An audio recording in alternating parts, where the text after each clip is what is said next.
All right, guys, welcome to another training video. Today, we're going to be covering the topic of how to decrease the churn, burn, and just the waste of money and resources that goes into play when you are hiring sales representatives for your online business. I'm going to be diving into a little bit more of my personal experience, but again, this is applicable across all landscapes or any type of online business you're currently running. If you are looking to hire on talent, these are the couple of things that you need to look out for before you choose to waste your time, resources, and also money on getting talent to jump into your company. The first thing I asked myself, and I also tell other online business owners and founders, is are you specifically sold on the fact of working in your own company? And this is not a strenuating question where you have to look into a bunch of systems and processes and different types of things. Ask yourself simply, are you proud of your offer? Do you think it serves people in general?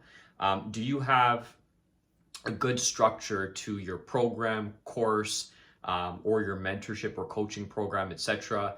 And also, you need to ask yourself, if you were to be hired by someone from your own company, and you were to be on the other side of the closers, aspect of being interviewed on the first stage, would you be excited? Would you be in a position where you're anticipating and really urgent to get into the company and making money? And those type of concepts and things really need to be nailed down. So asking yourself, whether or not you would be excited to work in your own company, and you need to kind of lay out all of those aspects and just really take a look deeper into whether or not you would even be sold yourself. And this is something that I am really telling a lot of founders to look into, because a lot of people are hiring different types of closers or setters, and they don't even have anything built in their company at the moment. And what I mean by this is that they have no proof of concept, they have no track record, and they also have no idea of how to hire, source talent, and also ramp them up as well too. So it's kind of like it's like a whole ramp, and right at the top, when you get to the top, people are simply just falling off. And there's absolutely no point to that, because you're wasting other people's time, you're wasting your time, and you're simply just defeating the purpose of growing a business in the right type of mannerism. The second thing is, before you even, again, once you get to the first process of asking yourself whether or not you even work in your own company or someone else would be sold on working in your company, you need to make sure that the onboarding process and journey is completely nailed down. What I mean by this is the same way that you have created and if you have, I'm hoping everyone here has created an onboarding journey for their customers, of course. You need to treat your new hires the same way you're treating your clients. You need to make sure that the moment that they jump into your company, that they are being given a full roadmap and ramp up journey that they can actually look into, tangibly access with training and curriculum, most importantly with accountability. This is probably one of the most important aspects of onboarding talent in general, is making sure that they are being treated well, and they're also given the resources and the curriculum to actually be accountable for the ramp up journey. So I typically do like a 2-week probationary period, where the first week is really just theory, getting a good understanding of company culture, what we do, how we do it, and most importantly, them getting access to what we call it the prolific Salesforce training. And essentially what it is, it's a full on, it's around 4.5 hours to maybe 5 hours of documented training on who we are, what we do, how we do it, who do we serve, and most importantly, I document the entire sales process right from the beginning of the discovery all the way up until the end, which is just closing the transaction and collecting cash and also onboarding.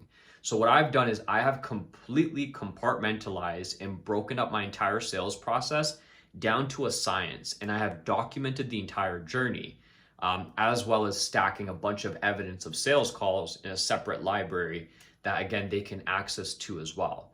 The point is, if someone jumps into your company and they don't see any evidence of curriculum or even proof of you closing deals and having that documented, they're already feeling skeptical about whether or not this is even a tangible company or a reputable company in general, because there are a lot of offers out there that simply are just replicating and overnight trying to hire closers and setters with having absolutely no experience with serving anybody in the industry.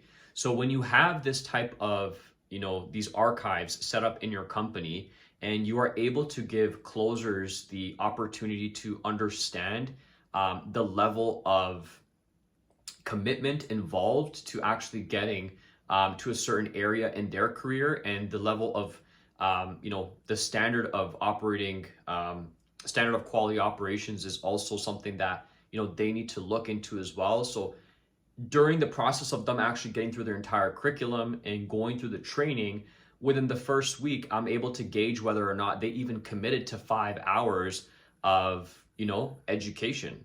And I'm able to personally see that because I've gamified the entire experience, and I let them know that if they simply don't commit to this onboarding journey and actually do the work and get a little bit more understanding of what our company does and get to that basic knowledge, benchmark, within the first week, if they don't finish that curriculum and program and show up to trainings, they're cut from the hiring process immediately. So again, you hire hire slowly and you fire fast. And again, through this process and your onboarding and your ramp up period, you will allow your closers or your new talent to be in a position where they are now trying, even after they have won the interview and they've gotten a probationary opportunity, they are still trying to prove to you as the founder that they're taking things seriously, they understand the expectations, and they are ready to take on the challenge and be in a high octane performing environment. So they're going to stick to it. So once you have structured that entire process out and you have gamified the onboarding experience, this is going to allow you to develop a lot of authority, respect in your company. Most importantly, every single one of your setters, closers are completely informed on what the expectations are and how to be successful in the company. If you do not have this and you are hiring closers and setters, like I said, you are simply building up an entire ramp and there's no destination. People are simply just jumping off the ramp and then they're churning because you have nothing to show for. And this is one of the biggest issues in the industry, is that closers are trying to find reputable places to work, and agency owners and online business owners, etc., are also trying to find the right people to hire. But again, both people don't understand what they're looking for when they're actually either interviewing or possibly sourcing opportunities. And again, making sure that you are completely gamifying the onboarding experience on how you hire and how you train and how you place and give access to your, give access to your closers, to the calendar as well too. Like, these are all really important aspects. And most importantly, the time that I actually created this entire program and curriculum, it had completely changed the amount of time and effort that I had to put in with people that I thought were going to be good, but essentially just wasted my time. So by actually creating some sort of automated ramp up journey and accountability in your business that's completely just structured out from point A to point B, it's going to allow you to completely save time and also weed out bad talent, and also make sure that talent that is not so developed at the moment, they're given the opportunity to actually absorb information and documented evidence like a sponge, and also have the opportunity to be developed. Because you can find people that aren't as good at closing, but the moment they jump into your company, they're learning, they're adapting, and they're evolving as well too, because you've given them the opportunity to learn, implement, and refine. Okay. One thing that I also want to bring up, which is so important, which is just the last process before we kind of head out here, is if you're a founder or a sales manager, lead by example. Don't just talk and try to demonstrate over your role-playing sessions every day. In order for your sales team to actually commit to KPIs and quotas, they need a leader.